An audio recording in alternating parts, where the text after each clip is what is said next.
Hello there. I'm making a video which involves an enormously complicated and controversial case of a painting. This painting sold recently-ish for about $500 million. Part of the reason for its controversy is that price, but it's also the authorship of the painting, which is supposed to have been, as far as most people are concerned, by Leonardo da Vinci, one of the most beloved painters of the Renaissance period. The reason I'm talking about this painting is because it features as a case in point, the main case in point, of a video which seeks to debunk the art market as a whole. That video is by the enormously popular and well-regarded Wendover Productions. Generally, that video was very accurate.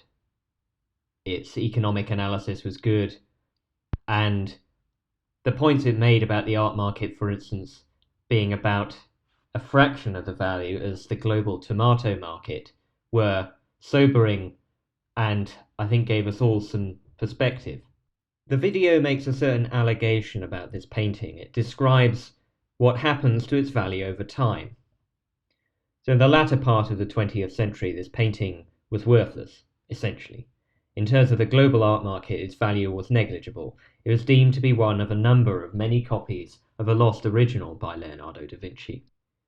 It was therefore unexceptional. The only thing that made it different was the persistence of the owner in trying to find what the real status of the painting was. The video does mention something that happens as it changes in status: the restoration, the cleaning of the picture. But this is the detail which changes the meaning of this painting. This is the detail which means the difference between this painting being a worthless item, worth a few £100, few $1,000, and one being worth an astronomical and historically unprecedented value. The video alleges that this change engendered by restoration was essentially immaterial. It was the same picture, and it was only communities deciding that it was valuable that made it valuable. Now, of course, the value of money itself is a social construct. It's undoubtedly true that most commodities in the world are not worth what they are said to be, apart from the fact that they are said to be worth that. But this is a singularly bad example to use. The reason being, the painting looks completely different after its restoration than before. A surprising indication of this fact, that's overlooked by the video in question, is that it ignores and never shows you the state of the painting when it was worthless. Any lay person, anyone, can tell the difference between the two paintings. So what happens when a painting like this is restored? Why does it become so different? Well, you might be surprised to know, but unfortunately it's a common practice for centuries before our own period where paintings would routinely be overpainted. This might be because they're damaged, and the technology of the day in, say, the 19th century or the 17th century was not good enough for people to be able to carefully repair it. So essentially what happened is people reworked a painting as aesthetically as they could. They didn't do it as a scientific process, they did it as an artistic one. Picture restoration is a very new professional idea. The idea that it has a kind of quasi-scientific status or a kind of medicinal nature is a very recent construct. The development of conservation ethics is again a very recent and contentious field.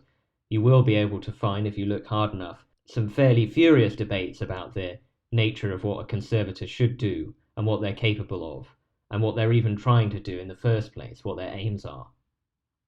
Anyway, the result is you have hundreds of thousands of paintings of great age, but whose original nature is completely obscured. This is very well demonstrated by the work of Bendel Grosvenor, working with the BBC on the Britain's Lost Masterpieces series. Essentially, paintings aren't what they look like they are, and they're more misleading the more old they are. An important example of this overpainting practice is in the National Gallery in London. It's Hans Holbein's ambassador's portrait. It's a double portrait that's immensely famous and was popular as soon as it was bought by the National Gallery in the late 19th century. You might be astonished to know that the background of that painting, this extraordinary green velvet, was actually overpainted with a dark brownish black, deliberately. In fact, it's thought that it was done so quite soon before it was sold to the National Gallery, because they thought it would make it more valuable. They thought it would have a nice, dark, dramatic backdrop, which was then favoured. They made it look like what they wanted it to look like. And that is exactly what happened to this Salvator Mundi painting somewhere down the line. It became so damaged that the only way for an artist to restore it to something presentable was to fundamentally change its appearance. That was what conservators reversed. In the process, they removed that anonymous artist's interventions and created a completely new painting. But the value of the picture did change. And it changed because its substantial content changed. It was a different painting when it was presented by the National Gallery as a genuine Leonardo da Vinci to the one that was shown beforehand in the various auction houses at the low prices that it was getting. So on the whole, I can agree that the art market is full of shady businesses, it's massively unregulated.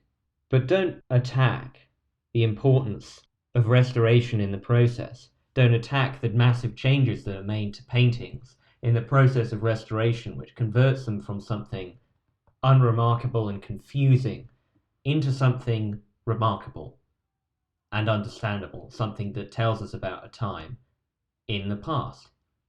Even if during that process we have to realize that much has been lost.